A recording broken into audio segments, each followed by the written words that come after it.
Welcome to the Prairie Puck Podcast. I'm Coach Ryan D with Hot Garbage Sports, and I'm joined by my two co-hosts, Zach from the Nolan Hockey Podcast Hello. and Jake from PegCItyHockey. Hello, hello, hello. So we're just a bunch of fans sitting here relishing in the fact that the Jets aren't playing any more meaningful games in the season while we watch two 4 seeds, a 2 seed, and a 3 seed battle for the Stanley the Cup odds? championship. They can only hurt us if we let them, guys. And what every Jets fan will know is, why doesn't this happen to us when we go in as the 3 seed, 4 seed, 7th seed, or even the 2 seed? Because we're the Winnipeg Jets. Mm-hmm. There's your Absolutely. answer. We can't have good things. Nope. Okay, so instead of being salty, let's talk about the playoffs as they are today.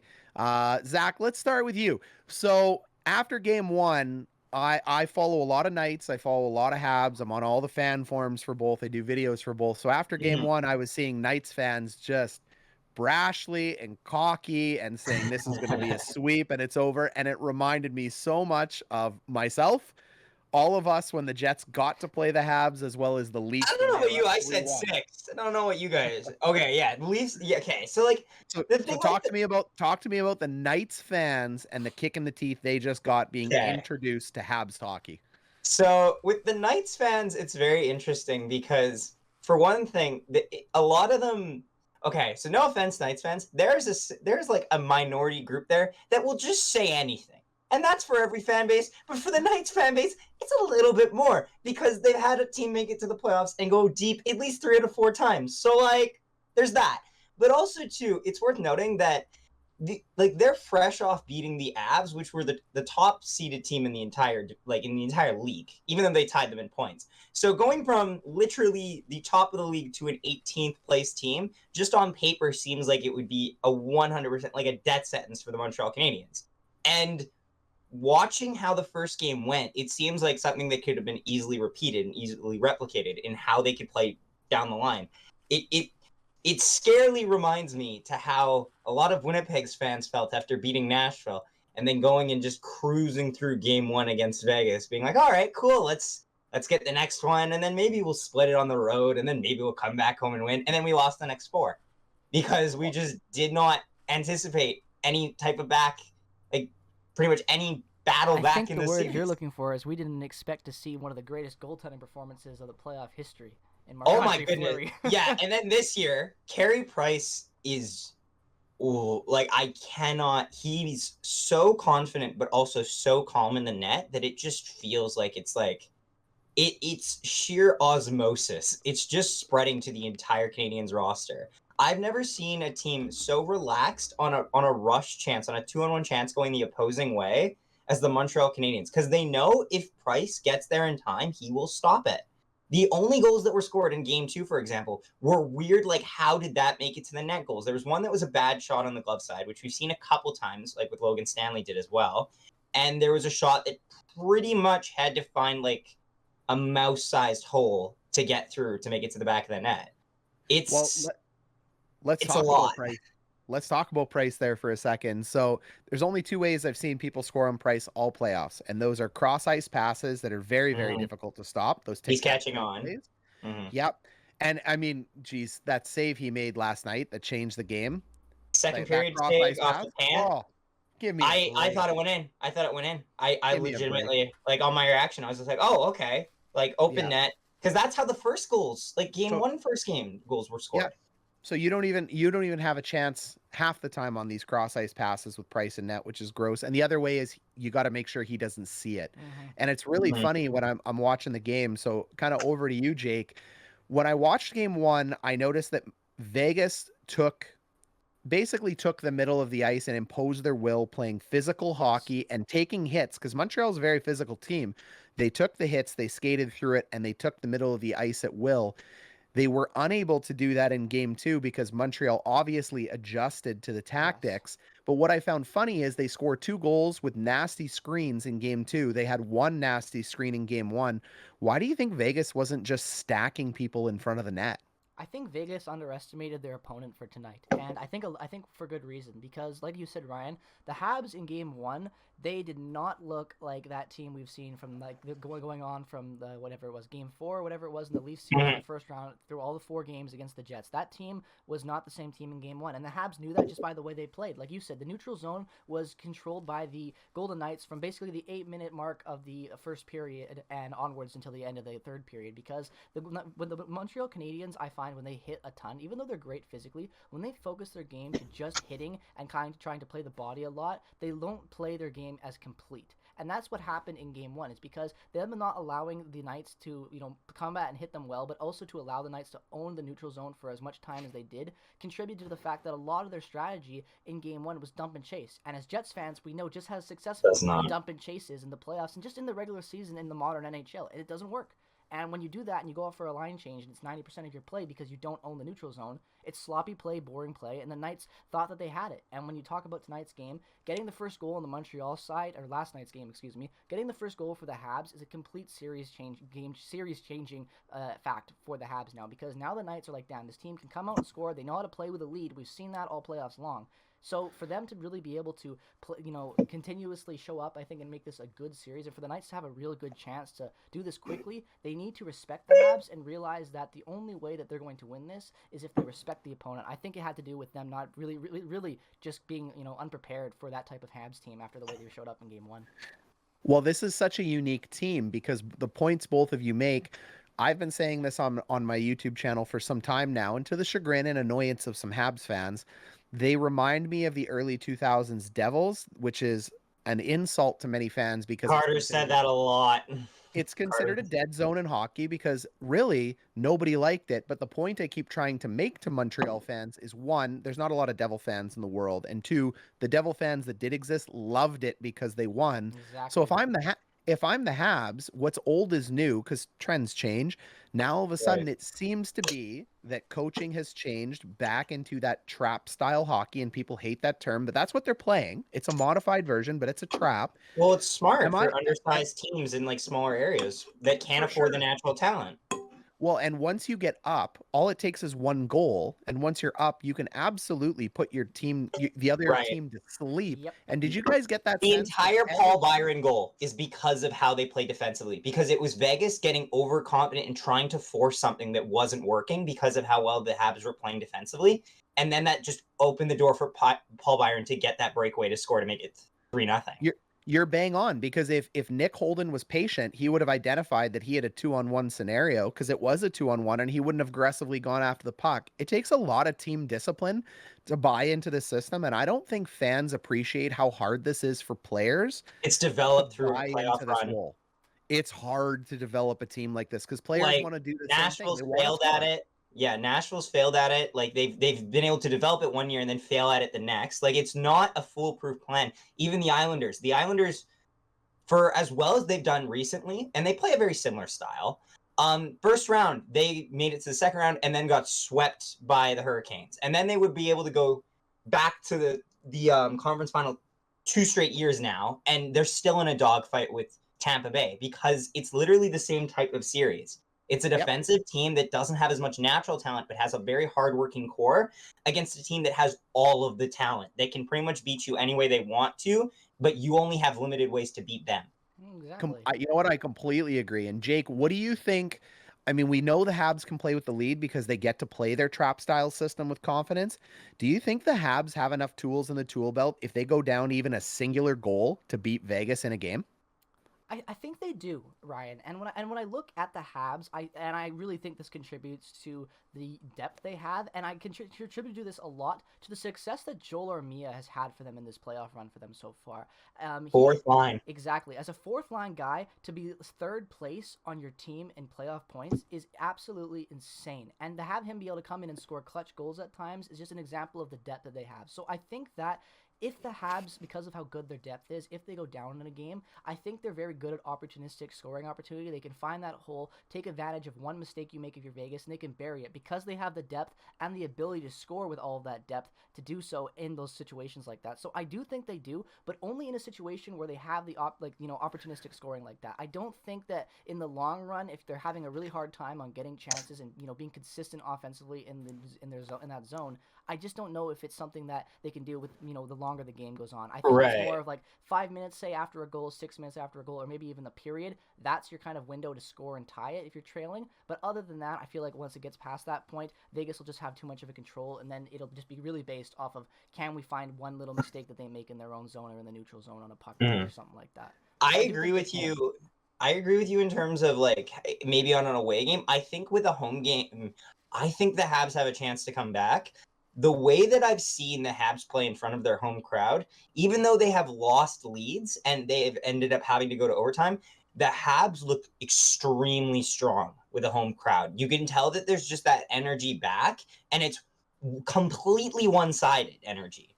Like, it's not like going to like what a normal Habs crowd is, especially in terms of like on the away games, because there are Habs fans there, but there's not a big like there's a bigger majority in terms of away fans than normal teams, but there's still not enough to really be the huge influence on how you play. You can't have those fans travel across the border. That's the big reason. But now you are coming back to Montreal, and you have maybe about 2,000, maybe 3,000 fans. It's more fans now, even. It might be more than that. No travel allowed. So do you think that a Vegas Golden Knight fan made the trip in advance to Montreal? No. I don't think so. Not a chance. Maybe there'll be like 2 kids there that are wearing Knights jerseys that are under the age of 16. That's it. There will be a stiff majority, like 1% Montreal Canadiens fans, which is significantly better than the last 2 series. And they are like amazing in front of those fans. They can definitely come back. For good reason. Think about the COVID world we live in. I wish the Jets had a better performance they were able to give in front of those 500 or 100 healthcare workers that showed up. Yeah. That's huge to have fans come back. And I think that you're right, Zach. You hit a nail on the head there. Like, really, really accurate, their statement about the Montreal Habs and how they've been able to play so far this playoff run with those fans. Well, what's interesting with Montreal is we finally have enough data over 3 series at this point to be able to realize this isn't a fluke. Because I think the Jets fans, myself included, the Leafs fans, we all came at this as our team is playing really bad. Montreal's not winning. But now that I've seen this wash, rinse, repeat, I've been on the ride enough times that I have the t-shirt now. This actually is Habs hockey, and they are beating you, and this is a planned way to beat you. It's hard to stomach because it's hard to watch, not just because it's the Habs winning, but because it's a boring game to watch, in my opinion. It's disheartening watching as a rival. It is. They as a rival, or even someone that isn't a Habs fan, because like what happens in the Knights Montreal series is irrelevant to me at this point, other than I like watching hockey, but it just sucks your soul out of it watching it, and you're like, okay, it's done. Like, you just know it's done. Like the second the Habs get the lead, you're just like, damn. You could probably change the channel once the Habs have a 2-goal lead. Honestly, yeah. You probably could. It's probably you're done. just playing with fake praise after that. It's just I mean they finished it. And what's interesting is looking at their shot totals, like especially at the beginning of Vegas, the Habs can turn it on and be hyper aggressive and get a ton of shots. And as soon as they get a lead, they get almost no shots because they go into that lockdown trap style defense. But what is unique is we have yet, and if you guys challenge me on it, go for it, check your phones. But I don't think we've ever had a time where the Habs have had to come back to win a game yet, have they? They've won every game by starting with the lead. So yes, I believe you're correct there, because they came back and won of the Leafs game. No, because the game 1, they score first after the John Tavares injury.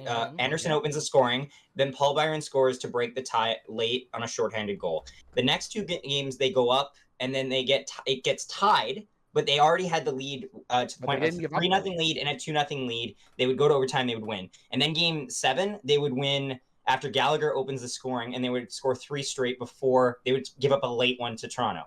And then, as we all know, in the Winnipeg series, they didn't lose at all, and they were never trailing the entire series. The only time Winnipeg came back to tie it was a game that, once again, Montreal would win in overtime. And this is why I asked the question. I think Montreal's lost every game they've gone down by a goal, and I think they've won every game that they've had a lead. Yeah, it's funny. They don't talk about that enough. They don't talk about that enough, that the Habs have never came back from a deficit. Yeah. So this is a legit question. I don't know if they have the tools in the tool belt.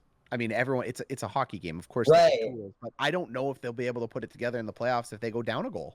It wouldn't surprise me if they don't, because like you're right. I just checked, and you guys both are right. They have yet to trail the entire time, and that's huge when you think about where they are right now in the Western Conference Final, and with a team like Vegas that has literally played a competitor that could have won the cup probably in every round. Even the Minnesota team, that was a good Minnesota team that was hungry and took them to 7. That was so Absolutely. they know what it's like to battle, and I think that's a huge element that this young Habs team hasn't really had to face. They've had to battle and battle back in a series, but battling back in a game where you're on your ass is on the line, that's hugely different than battling back in a series, because one and done, it's over. Look what happened to the Jets in the OT game, right? Like that's just how quick it is. It doesn't matter if you think that they played a good game or came back. It doesn't matter as long as you win that game and score. So I think that you're totally right there. That's very rare you see a team win the Stanley Cup without having to do at least one game where it was pretty much an elimination game. I think last year was one of the few ones where we didn't see it, because the Tampa Bay Lightning pretty much led every single series they played against. They beat Columbus in 5. They beat Tampa in 5, I think. They are in Boston in 5. Islanders 6. At least in those games, there's potential. But the thing with that, though, Zach, is that there's at least, we don't know the exact record off the top of our heads from that, but we can at least assume that the potential that they at least had to battle back a couple of times. From this Habs standpoint, they haven't had to battle back really at all, other than when they were down in the series and they had to win. But other than which that, shouldn't be understated. No, definitely not. But there's a difference between winning 3 elimination games, like winning those elimination games is huge. But there's also when you have to take a lot of different other considerations on how the Leafs played, what Leafs teams showed up. Like, then you're getting all hypothetical. But I think the big thing that we can take away from this is the fact that they came off of a sweep from the Jets where they dominated every game, and they dominated all 4 games that they had to win to come back, 3 games, that they had to come back and win in that Leafs series. And I think that's the thing, is that they can come back and win in a series, but in a game we haven't seen that. Okay. No, we haven't seen them come back in a game, and that's really going to be an interesting test for them. That if Vegas scores first in Montreal, and if I was Peter DeBoer, that's all I would be doing. I would send the farm. I would forecheck 5, and people are going, Ryan, you can't forecheck 5. There are systems where you forecheck 5, and I would even cover it properly. I'd risk giving up the goal just to get the first goal, because it truly seems to be first goal wins. Mm-hmm. Yeah, that's a big test that I would want. Those are frustrating series to watch, honestly, because it just feels like you're just going through the motions afterwards. Like, what's the first score? Like, by the time you get to like game 4 or game 5 or somewhere around there, wherever the series is, doesn't matter what the lead is in each series. You're just like, damn it, like, because you already know where it's going. An hour and a half before the game is done, you know that you've lost, and it's like, how do you compete with that? Yeah, that's wild, what killed the Jets when they played against the Knights like years ago. Everyone who scored first won their respective game, and it was a complete 180 from like the Nashville series, where it actually did matter if you could come back in a game or not. Mm-hmm. Like, watching those series just kills people. It just kills. Yep. Yeah, and it's interesting watching it as a fan, because players don't buy into any of this crap. They really don't. No, but it's more like results orientated for them. But you know what? They always think they're in control of their own destiny. I have a question I'd like to ask you guys about that, and it relates to the Jets a little bit, because I agree with you, Ryan. Normally, players, like, as even myself, I didn't really buy into that superstition. I always went out and tried to do the best I can. But to me, as a fan, maybe it's just because they're my team and I felt like it, but the Jets in that second round series against the Habs, they looked like maybe the hit and the suspension had a big thing to do with that too, but they looked like a team that bought into the fact that we were done, that they had no chance on coming back by the way they played. And they really did look that way. Especially in like game 2 was 1-0. It's worth noting. Like, that was not like, that was more of like, honestly, like, that was a shorthanded goal. That was a bad game. It was a bad game, but it was a 1-0 game. But they bought into that mindset that whoever scores the first goal and the Habs coming back and all that wins, because look how they played. It wasn't even first goal. It's just don't let the Habs take the first lead. And I think that's a huge confidence booster for the way the Habs play too, is because they saw defeat in their enemies' eyes. Well, they were able to score. They need to see the results, like, when they're doing that, because the Habs are not a huge, like, dominating offensive presence, but like, when they do have that pressure, they need to see the results. In game 1, they did not see the results, even though they had a very good first period in comparison to the rest. But in game 2, they had a good minutes, and then there was complete Vegas the entire because time. they did not score on those first few chances. Their best chances were early on. Fleury won game 1 for them, not because Vegas didn't dominate them, but if Fleury doesn't make that initial save on Gallagher 30 seconds in, because Galley almost had it, and then Anderson had it. Yeah, if one of those goes in, now knowing what we know, I think Montreal wins that game 2-1, which is insanity to think. But that Especially goal with the way from they Shea played. Theodore off the faceoff was nuts. Yeah, it And, was. and here's the funny thing about faceoff. So I've spent a lot of time kind of breaking them down. I Great this is job on this is those, why by the way, Ryan. Yeah, those were really well done. well, this is where announcers like they just don't see it, and it takes so long to develop it through. But people They are focus on the really shots. hammering. Yeah, they're hammering Suzuki on faceoff loss, and I would be more pissed off at Ducharme because what are you telling your wingers to do? Yeah. You're going to lose faceoffs in the Yeah. D zone, but the fact that 4 goals have gone in off a faceoff now, buddy, get to the board, draw it out, and get some wingers to the point. Like that's I've been saying insane. that, and all of the goals that they've been scoring from off of faceoffs like that, they're very similar, It's just simple weird. plays to stop. Like that one with the first goal that was scored by Theodore off of the draw there. That was a perfect play that you could draw up. Perfect win back to the Fed spin. Stone cuts to the front of the net. Great screen on Price. Almost tips it in if he did. Like it was an inch away from tipping it in himself. And it was a great goal, great shot. But you look also. Was I that believe it was the yours or? Oh yeah, that's the same as the Pietrangelo's it's first also goal. the That's same why thing- I was confused. Same thing with the Janmark goal. It was a great point shot, and then he was in the right place, right time, with enough time to crash the crease because that's what Vegas was good at doing. They were looking for that rebound. And you gotta be able to drop those plays defensively if you're Ducharme and be like, these guys are gonna come off the draw. They've got the talent to do so on the blue line, and you got to prepare and keep that net and that crease clear because it showed what happens when you get bodies in front of the net. If you're Vegas, you get results. Yeah. Well, what drives me nuts is when you hear fans say, and I get it, fans are just fans. Oh, that was just a lucky goal. There's no such thing as a lucky goal when you throw a puck at the net and a guy like Janmark gets a stick down. Like I don't think people realize He's behind the goalie. That's a setup. That's his a stick was play. there perfectly. He may have picked it out of midair, but he also has amazing hand-eye. They practice not plays like that, but they practice skills like that. Where he's players going to will the throw net there pucks at for each a other, reason. and they'll knock down pucks like hand-eye, just like a batter in baseball. Yeah. And yeah, sure, it hits a rogue leg, but you know what? You have to adjust because, frankly, take a shot that isn't in the slot and find me a shot that doesn't hit a player. Yeah, that was a perfect play because it was so perfect when you think about it. Because especially like from a goalie point of view, that shot is going wide. Yeah. That shot was. I cannot express this enough. The net is here. Janmark's right here. He knows that Price is playing it to the point once it gets further than his extension, goalies know that the puck will go wide from there because we've set ourselves up well enough. So Price moves. He knows it goes wide, so he doesn't really focus on having to turn around to go get it because he'll know it'll hit the boards, maybe go up the ice, maybe it doesn't matter. And Janmark's just standing there. He's got his body behind his stick, so even if he doesn't hit with the stick, probably hits his leg or something like that, and doesn't even need to move the stick. It's 100% the best play you can make from that angle. You don't need to beat Price clean. You just need to put it around him, and the guy will do it for you. And a lot of the shots, too, are coming from the Royal Road, too, from where the blue line is and stuff like that. They've been really good at that with getting the shots off. Have I burnt that into your brains yet, the term the Royal Road? I've known that for when you years. see a team like Vegas, Golden Knights, I just never talked Knights, about it in hockey until you did it. And I was like, you know what? I guess I could use this in conversation now, not just on a bench anymore. You see the comparison with the Canadians don't do that as well. The Canadians work best when they're cycling it off the high circles. They don't have the talent. And they don't base the their Knights' play off of those forecheck is better on the Knights' forecheck is better on the Canadians' defensemen, which I noticed, especially in Game 2.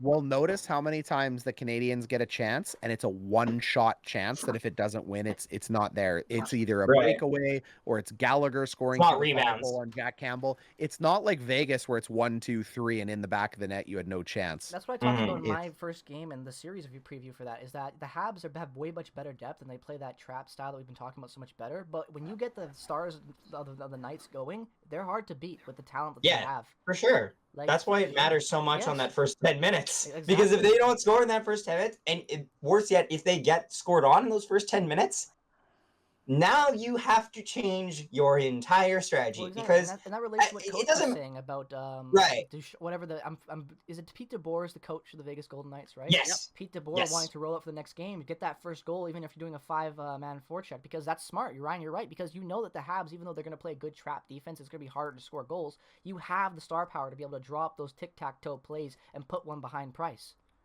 Oh my God, I would literally dump every puck into the corner, send 2 after the puck minimum and 3 to the front of the net, and then throw it at the front of the net and see what junk comes up and make them just scramble and battle. That's a good idea, especially because Price this year, even though he's been phenomenal, there have been times where around him in the crease he's looked like he's been flustered because the Habs haven't been able to do a good enough job to giving him enough room to see the puck. Well, if you can fake Price on the movement, it's dead. Yeah, like he's dead in the water. That's what we saw with the Shea Theodore. Beautiful goal in game one. That's even what we saw near the end. Like there's one that was a pass across cross crease, which looks like a normal cross crease if you just watch it live. You're like, oh wow, he just got beaten across crease. No, Price thinks that the first pass is going this way, and then needs to make a little adjustment this way, and then the cross crease pass comes across. So the goalie, and then Price pretty much just goes, and there's no room. There's no room for him to save the puck.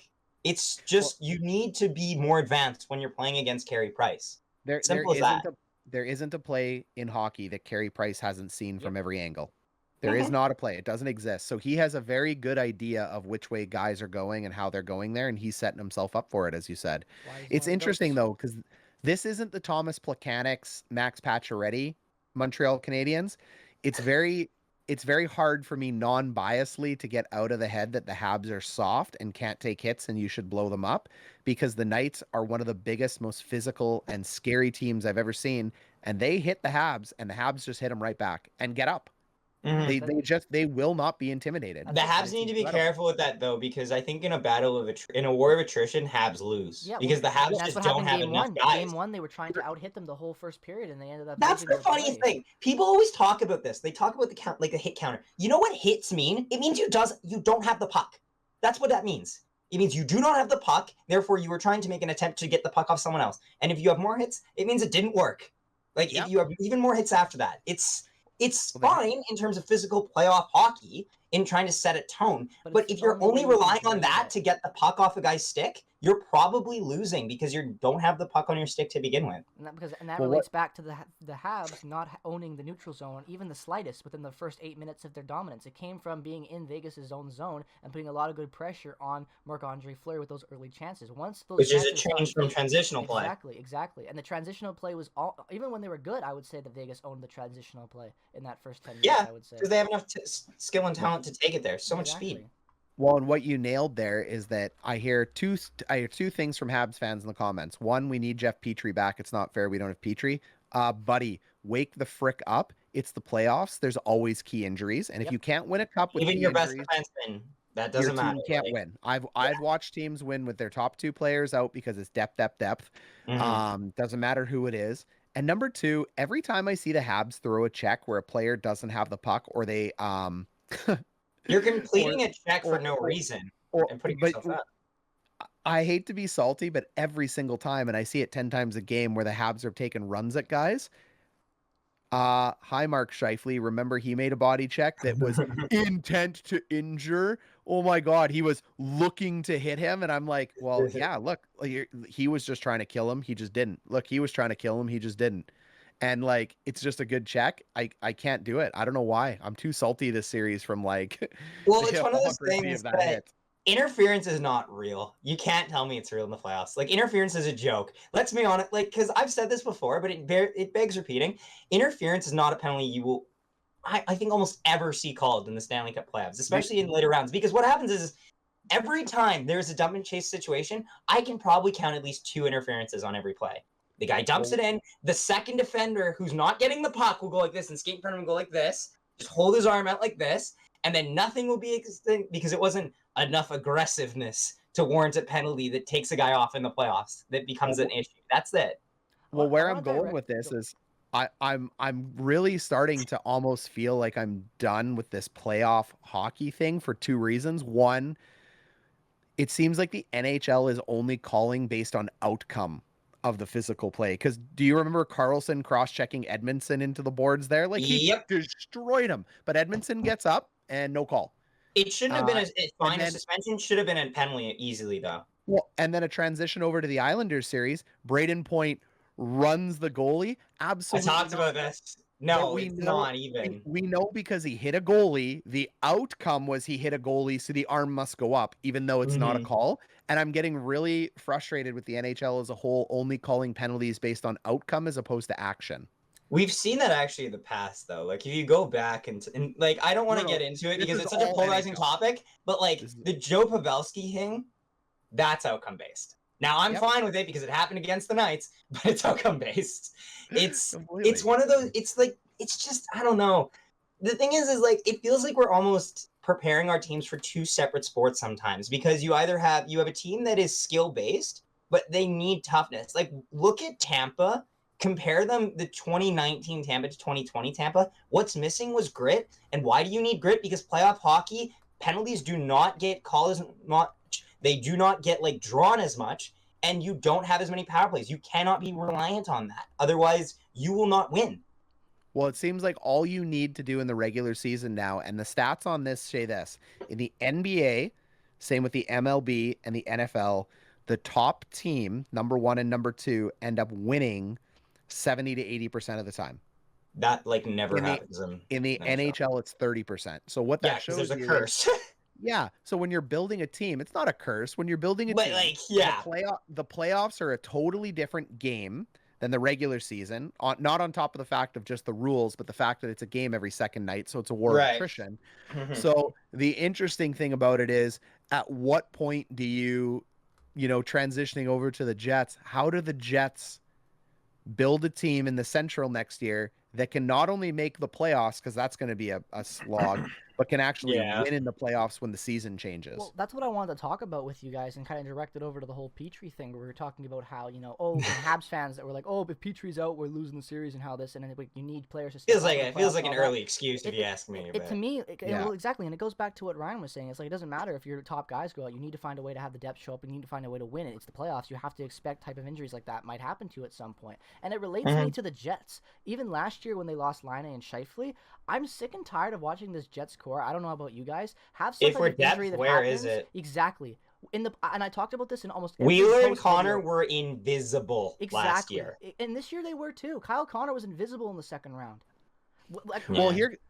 Here's a question to you, Jake. Go shoot.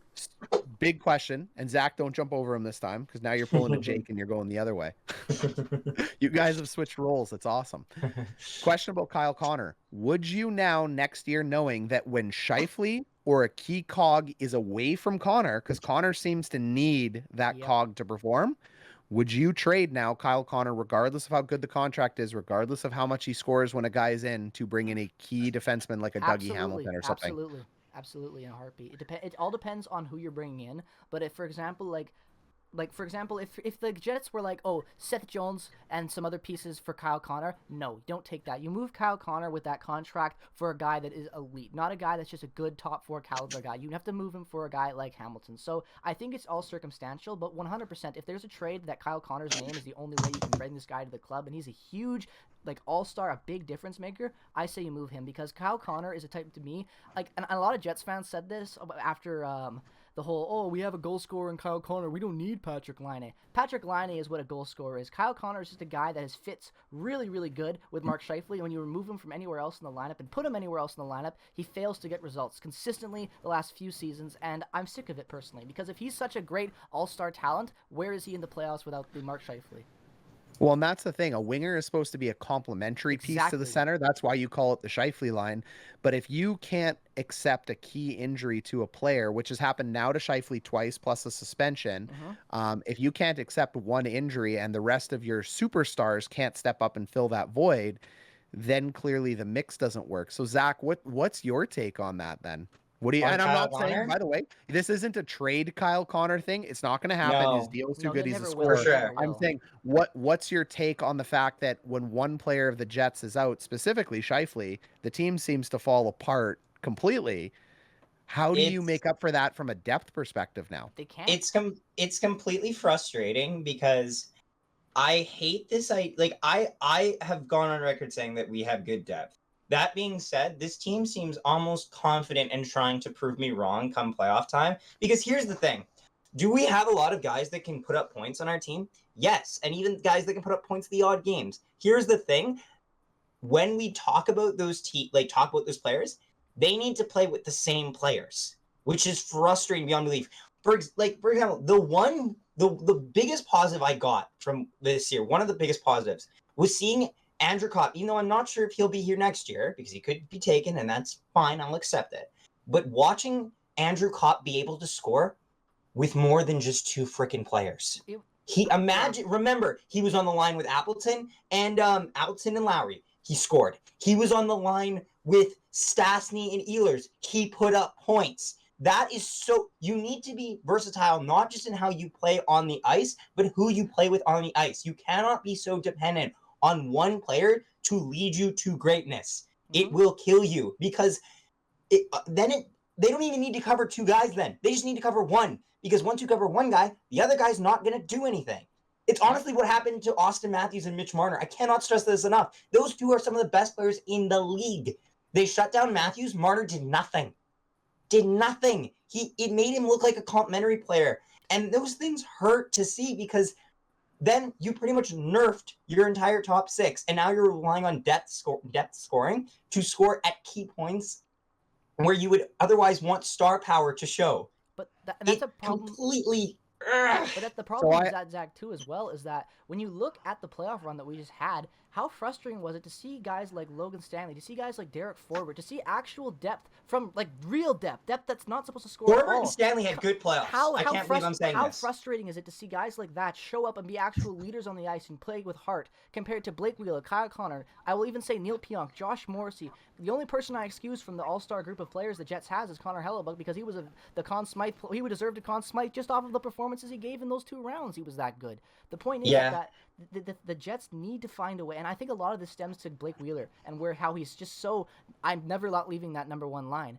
And that's a problem. Right. They lack of, like, they need change. to balance their time on ice on ice a lot better, especially come like the later stretch of the season, because let's be honest, this Jets team is always 2 separate seasons. It's the season before the All-Star break, as we like to call it, and then the season afterwards. No, first half of the season is always amazing. No. Is always first half of the Jets season always better than the second half. So you think that this year too? Because for me, this year the Jets were mediocre throughout the entire season. We went on a 7-game losing streak near the end, Jake. Yeah, but I'm not. We were talking about being maybe the top team in the North in the first half. I'm not talking. I'm not talking about the Jets being a couple years ago, because you're right, they were. Especially this season as well. Not this season. And they were. No, that's because you're overgeneralizing the entire season as mediocre. I'm not, because the Jets were bad from game 1 to the end of 56 in every area of certain times. It just changed. When you no, they weren't though. Yes, they were. Hold on. What I'm listening. No, they weren't. Listen to what I'm saying, and you'll see it. Okay.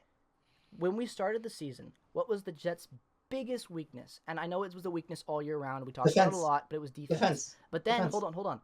It transitioned from defense at the start. It wasn't defense. The defense at the start of the season was good. Derek Forbort was looking like one of the best free agent acquisitions we've seen of the entire free agency that went down. And then you have what happens from that is it transitions to you have some problem with your top guys. But then Andrew Kopp shows up. You've got good depth again. Then you've got Mason Appleton going on that 2-week run that he had. But then what happens at the end of the season is that every bad part of the club that we saw throughout the rest of the season, mediocrity, it all built into that losing streak, because it wasn't just the fact that we went on whatever it was 15 games or 7 games. That last 25 games, it was the definition of crap hockey, and the Jets played crap hockey. But the last 25 games is the second half of the year, Jake. Yeah, but I'm talking about putting it all together. They still played mediocre the entire season. But you just said that they did good at the beginning. No, they had an element that no, they didn't. You're not hearing me right again, man. You're only one year out the other. You're not listening to me. Boys, time out. You're actually saying the same thing. No, we're not. Yeah, you are. Jake is saying, in my understanding, they started the season at this level, which was okay, but it was good enough to win. As everybody continued to improve, the Jets remained at this level, and thus the area of play goes down because teams improve, the Jets stay the same. Zach is saying the beginning of the season was the best part of our season, which is also true because it went like this. It never went like this. It was the Jets don't adapt in the second half. That's the problem.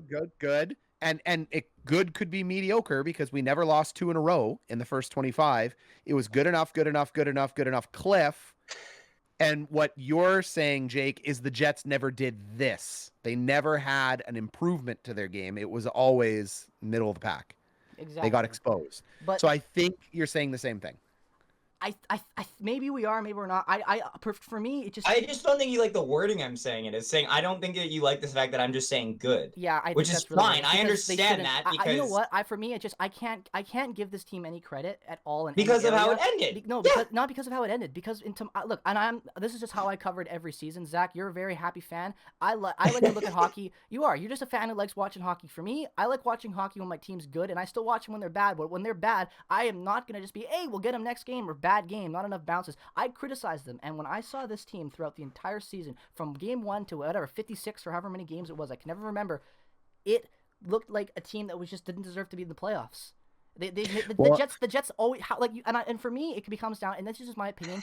I don't like the fact that the Jets are, and this season it showed the coaching, the incompetence from their leaders, and just overall play on the ice. And because of that, I just can't give them any credit. So I don't think saying they're good is worth it. Even if we're on the same page, I have to argue there because I just can't let that slide because this is terminology, Jake. This is terminology we're disagreeing with. But they're just I'm fine with the terminology is the biggest thing, man. Because you can't give them credit. Because the thing is, if we give the Jets credit for how they play now, like every other fan does, we're just encouraging more years of mediocrity. But no, it's not that. I'm just saying that this team needs to be able to adapt to the second half of the season because they succeed. And what does succeed mean? They're winning. Exactly. That's what it means. They win in the first half. We've seen this in the last 3 seasons. I want to ask Ryan this a little bit. Have him jump in on this. Ryan, in your opinion, you're a coach, so you see this a lot. So you can probably even see more ups and downs in the improvement of a team than I can as a fan, as a person who's played. Do you think that there was at any point where the Jets actually started to go up and look like they were a much better team, or did you just think that they were the same team with different problems showing up at different points of the season and maybe having inflated play because of Connor Hellebuck at times? So this is how I took the season last year. At the beginning of the season, when the rankings came out and we were at the bottom, in terms of like Vegas betting odds, everybody was fired up, and I went, no, I agree. I see the holes. I agree. That's where we are. And then we started winning. And the way we were winning, I remember being the salty fan and coach with friends. And sometimes this is hard when you watch hockey differently, if you will, not just as a fan, but critically. Mm-hmm. People were going, we're winning, and I'm going, we're winning, but this can't hold because we're getting outshot. We're not getting enough shots, and I see enough holes. This is not going to hold. And then something happened. Basically, game 20 to 25 showed up, and we went on a little 4 or 5 game win streak. We were beating the Habs. We were beating the Leafs. We beat them in the 3-game series. We were beating the Oilers. And eventually I just went, okay, everything I know about hockey is wrong. The Jets are winning. I'm on the train. I'm done being salty. This team is elite because nothing matters but W's. And then the slide started and the doubt started creeping in my head. So critically looking back, there was a point where I was fully on board with this team is not as good as the wins they're producing. And then it flipped because it has to flip because wins are wins, where I was like, okay, this team's clearly elite.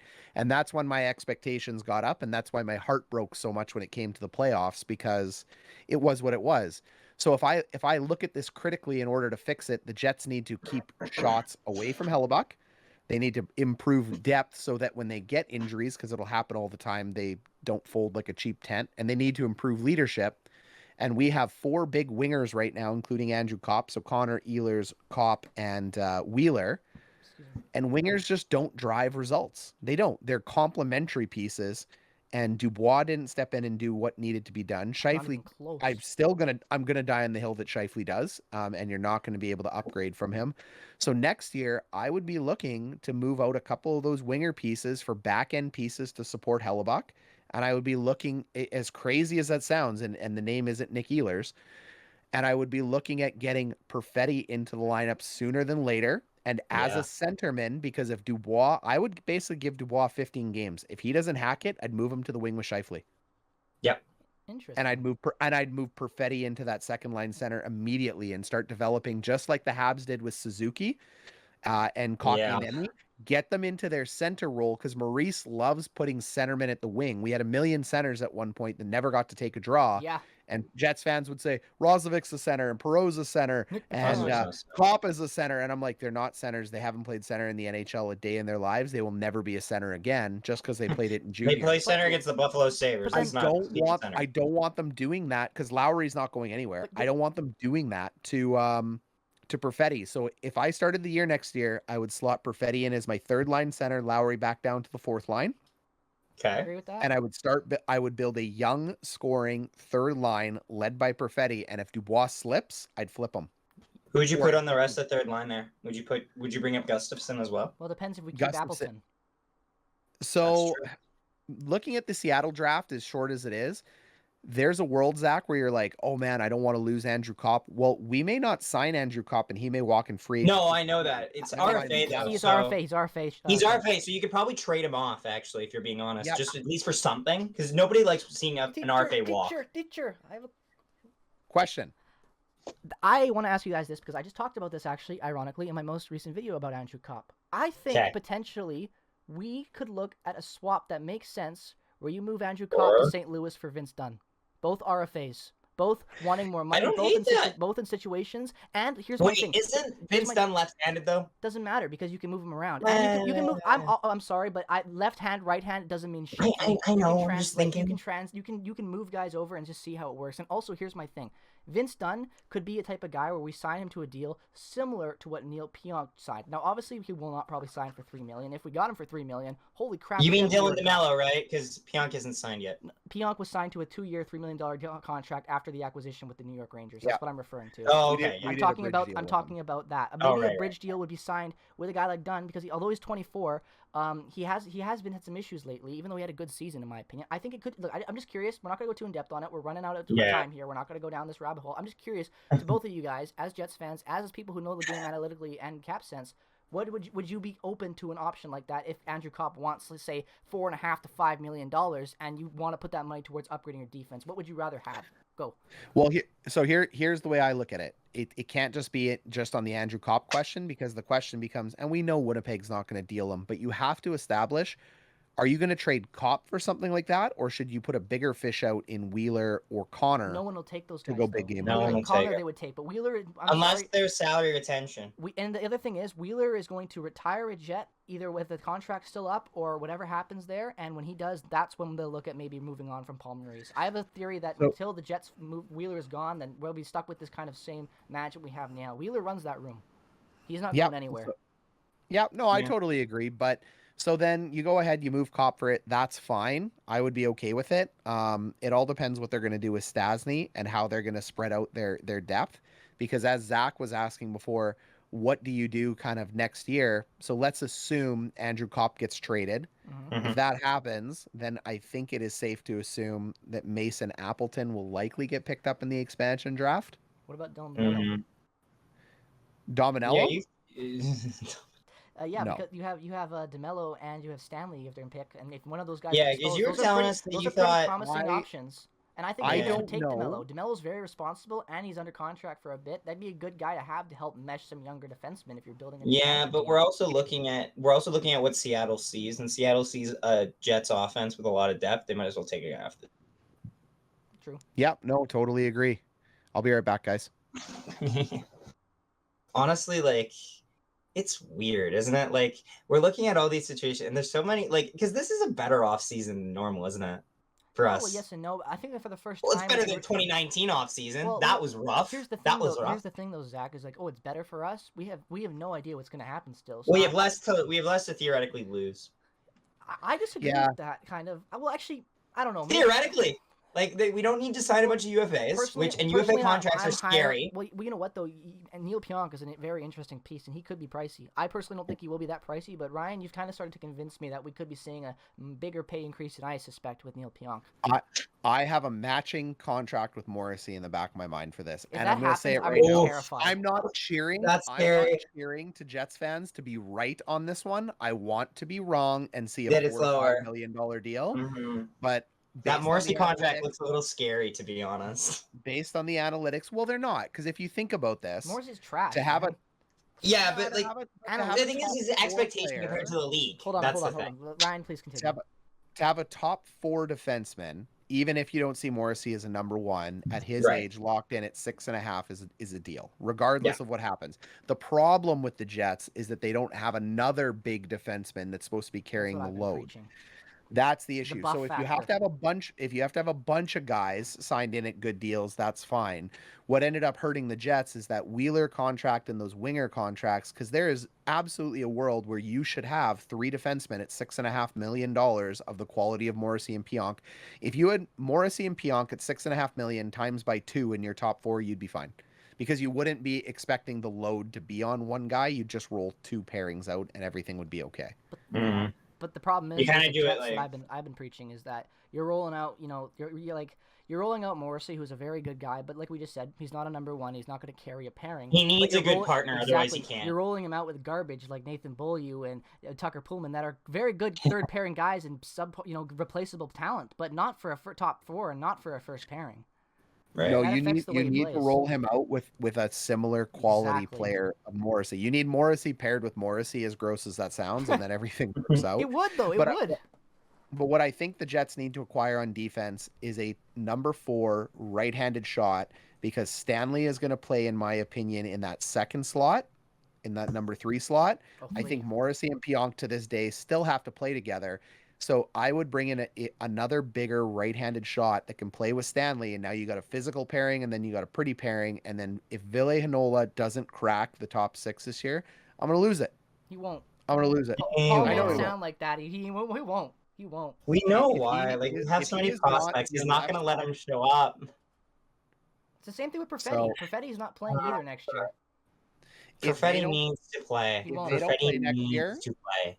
if they don't play next year, we all need to just resign as Jets fans that the year is done, move on, watch something else, and Yep. come back the year after, because Heinola and Perfetti need a big role. Mhm. Ideally, you would roll as your centermans being Scheifele, Dubois, Perfetti, Lowry in that order.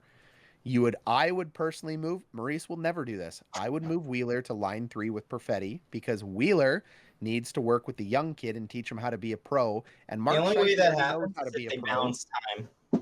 They balance Wow. time on ice. Maybe they should take a lesson from the Been Habs. They the won't. lightning and the We've been Knights. begging to see We've that. talked It about doesn't this a happen lot, every Coach, year. and you're the big Yep. advocate for this. Paul Maurice will never, ever change the way he coaches, and that's why I have so The top no guys faith take for the next top year. minutes. You know who Maurice is really good with? Maurice is good to take a garbage team to a mid-pack team and then Yes. fire him. Yes, exactly. And that's what the Maurice, Jets were when they hired him. every contract Maurice should have should be a 3-year deal for a team like the Flyers right now. Great example. I'll Paul take a Maurice to the Le'Veon. Flyers. Maurice goes up into the Flyers and moves them into a better contender, because he will. Mhm. And then let him go after 3 years when you need to get over the hump, because he's not winning the cup. And the Jets, Didn't he the make Jets the ownership- finals with Carolina too? He Mhm. didn't. They didn't win. Obviously, they were playing the. No, Red Peter Wings. Laviolette won it. Yeah, he never took him there. He No, got them. No, he didn't take him there. He didn't take him there. He got him to the finals. Maurice. Yes, got him that's to what the I'm saying. finals. That's what I'm saying. Then They he got- didn't win. Then he got fired, and Yes. rightfully so. And then Laviolette won the cup. That's what you have to do with Maurice. Get you into a spot which we were in 2 or 3 years ago, and then let him go for another coach. Mm-hmm. Yep. I mean, we had a lot of opportunities to go big game hunting, and we never did it. And people say, "Oh, that coach won't want to come here." A coach will go anywhere if it's a contender and he has a job and he's They're not unemployed. like And players. They're not players. there was a couple. You won't you won't poach a coach from a team like that for that. But the fact that Gerard Gallant was unemployed for a year, put that in perspective. Oh, I That's know. amazing. I know. And now, and people were going, well, maybe he comes to Winnipeg, and old little Ryan's sitting here going, he's going to New York. Why would he go anywhere else? And he's now in the #1 hockey franchise in the world. And sorry to Leafs and Habs fans, but the Rangers are worth more money than everybody. They I always mean, will be. it's the Rangers. I mean, so the fact that you're unemployed and then the coach of the Rangers should show you how good of a coach he is. Because the Rangers could probably go to any coach under contract in the league and pry him away from that team if the team would let him. And even then, Yeah. the Rangers could probably pay that team to say, Exactly. you know what? If they wanted Maurice and we said we didn't want to give him gone, I guarantee you he could tell Chevy, because there's no rules with coach tampering. Look, send me him. I'll pay his contract and I'll pay you $10 million. Well, I would wish that, but that ain't happening. It's not going to happen. We're So it'll stuck be with him. interesting. It'll also be interesting some other coaches to watch. Sheldon Keefe is going to be an interesting one to watch, not because he's not good, but because Dubas is going to have to save his own skin. I think the pressure on Dubas is going to be immense. So Keefe will be an interesting one on the market. I wish they would just pull the Band-Aid off, because we know the Jets are heading to Dave Lowry. We know I it. know. They And it's gonna they be brought so in good. Dave It's Lowry gonna for be a so reason. good. You know, they did not put him into this role if they thought Charlie Huddy was going to be the second in command. He's not happening. It's Charlie Dave Huddy Lowry. should have lost his job 5 years ago. Maurice is a nice guy. He's a nice guy. Have you met him? He's a very nice guy, yes. He always seems like it, but... So I've had the pleasure of meeting Paul 3 separate times. Paul remembered me the second time. That's how good of a memory Paul has, because I got to meet him at coaching stuff. Yeah, so the first time I met Paul, he was standing at the MTS Iceplex. I went up to him and said, hey, like, Paul, like, I just introduced myself. I said, you know, I'm a big fan of yours and the Jets. You're doing awesome. And he goes, that's great. The second time that I met him, he was, again, at the Iceplex leaning up against the glass, and a bunch of kids were like, oh my God, that's Paul Maurice, like kids that I coached. And I was like, go ask him for the autograph. And they're like, we can't do that. And I was like, hey, Paul. And he came over. He's like, hey, you're that Rangers coach. And I'm like, I am. How the heck do you remember? And he's like, I got a good face for this. He goes, your kids want an autograph? And his wife was with him and goes, don't worry, I'll hold the camera. Like, we are talking the classiest two human beings you've ever met. If you ever meet Paul Maurice, as much as you may want wins, he is the nicest human being, and you'll never say a bad thing about him again after. And the third time I met him was in a coaching seminar. I was lucky enough that he was hosting one, and he sat in, he shook everybody's hand. He was super gracious. Like, everyone loved him. And then he looked, he goes, Rangers coach again. And I was like, I can't believe you remember this. It's unbelievable. His memory, that man must have 10,000 people in his memory bank minimum that he knows a little bit about. So I understand why he stays with organizations, because he strikes me as the guy that walks through the MTS Center and knows the part-time janitor's name. Yeah, he just does. Surprise me. It's hard to hate a man like that. Winnipeg's always got they always bring in the good guys. Like, every player and anyone I've ever met involved with the organization has always been amazing. And even going back to the original Jets, you know, like Dale Howardchuk, I've met him lots of times. Even before he passed away, rest in peace. And he was a fantastic human being. Well, Mark Chipman's very similar to that sense, a really regular guy. But here's the problem. I'm sorry, Mark Chipman, if for some reason you ever hear this, that doesn't win cups. I know. Ruthlessness and assholes win cups. Good guys, it doesn't happen, because you got to be able to cut ties with personal relationships with Wheelers, Chevys, and Maurices to move forward. And that's why we haven't seen any of that. That's why we've seen loyalty. We don't mean everything. Do you think anyone in Boston has any idea what anyone's name is? They don't get to stick around long enough before they're fired. Exactly. The Bruins owner would fire his own mother if it got him into the playoffs. Exactly. They can't draft for shit. I mean, they passed on Matthew Barzal 3 times. And Kyle Connor. Yeah, I know, but Barzal's clearly the gem. Like, as good as Kyle Connor is, it's always Barzal's great. The one that I always love to bathe in is the Jake Buchanan, the Canucks passing on Nikolai Ehlers. Yeah, there you go. Oh, I rub that in my friends' faces all the time. That really sounds a lot worse now. I'm just saying, like, oh my God. All right, moving on from that. Oh man. Well, they probably drafted Jake Virtanen because he has an innate ability to not say no. Oh. And ladies and gentlemen, yeah, that's Jake Virtanen for you. He's a hard forecheck. Okay. Criminal and all. Yeah, exactly. Hey, we're not supporting Jake Virtanen. This isn't making light. Like, see you later, pal. Disclaimer. Like, enjoy jail. Enjoy jail. Enjoy jail or the KHL, which is kind of how a lot of it goes. Slava Voinov will welcome him. Oh. You can get on a line with Brendan Leipzig. You carry your own bag in the KHL? Yeah. I've watched videos of the KHL. It's so funny, man. It's so different. It is completely different. There is no trainers and peanut butter jellies with. It's weird when you think about it. I love the stories of all the players. Like, when they land, they've got no idea where to go, and when they get to their room, it's just a bottle of vodka. Yeah. Yeah, I love the one where Ryan Whitney wrote on the Players Tribune that the coach barely spoke English, so he just called him Obama because he was English, and that was the only name he could think of that was English speaking. So Ryan Whitney got called. They would yell at him in some broken English, "Skate, Obama, skate!" Or if he made a wrong play, they'd be like, "Obama, what are you doing? What Imagining Ryan Whitney in the KHL is just the funniest thing, honestly. Well, go look at Ryan Whitney's KHL's Players Tribune. It's freaking mind-blowing. He said the practice started and people just started skating really hard in this like set of organization. He's like, "What do I do?" He's like, "The NHL, like, we don't do like wind sprints and bag skates, and that's all they do." He's like, just skate, skate, skate, skate. He's like, why? What are we learning? Fucking skate. He also had to live apparently for the year in the Sochi Olympics complex, eh? Oh, what the heck, really? That's a at least little they're using sketchy it. considering knowing. He said it was the zombie apocalypse because the grass is spray painted green, right? It's rock spray painted green because the grass didn't grow.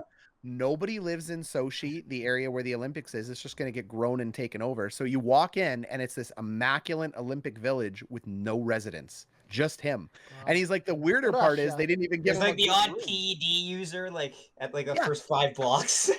He And says there's like they a gave doctor. they gave him a room 10 buildings in. Like there's like 50 buildings that you can live in.